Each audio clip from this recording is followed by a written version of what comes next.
President. In the last 10 days, we have heard a lot about Israel's right to defend itself. We heard it from Joe Biden, we heard it from Ursula von der Leyen, we heard it from the Taoiseach.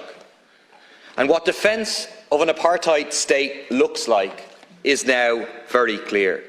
It means attempted starvation of over 2 million people in Gaza. It means bombing hospitals, schools and apartment blocks. It means more than 3,000 Palestinians, including over 1,000 children, being killed by Israeli airstrikes. But I want to ask a question. When does Palestine get the right to defend itself? Is 75 years of ethnic cleansing, of destruction of Palestinian homes and apartheid enough? Is 17 years of a brutal siege of Gaza enough? Is 10,000 Palestinians killed in the last 15 years enough? When do the world leaders arrive in Palestine and declare that Palestinians have the right to defend themselves? The answer is they won't, because Israel serves their interests in the region.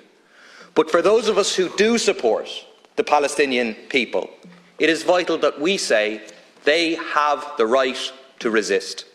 They have the right to rise up against occupation.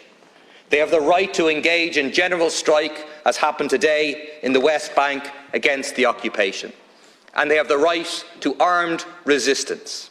Of course, not targeting civilians, but armed resistance to the IDF, in particular in the coming threatened ground invasion.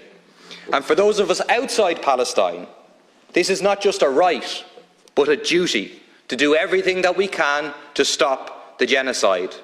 There's an old slogan of the Palestinian left: the road to Jerusalem begins in Cairo, Damascus and Amman. But right now, as the bombs rain down in Gaza, that road begins in Dublin, in Belfast and in cities right around the world. We need tens of millions of people on the streets this weekend to say, stop the slaughter, end the siege and end the occupation.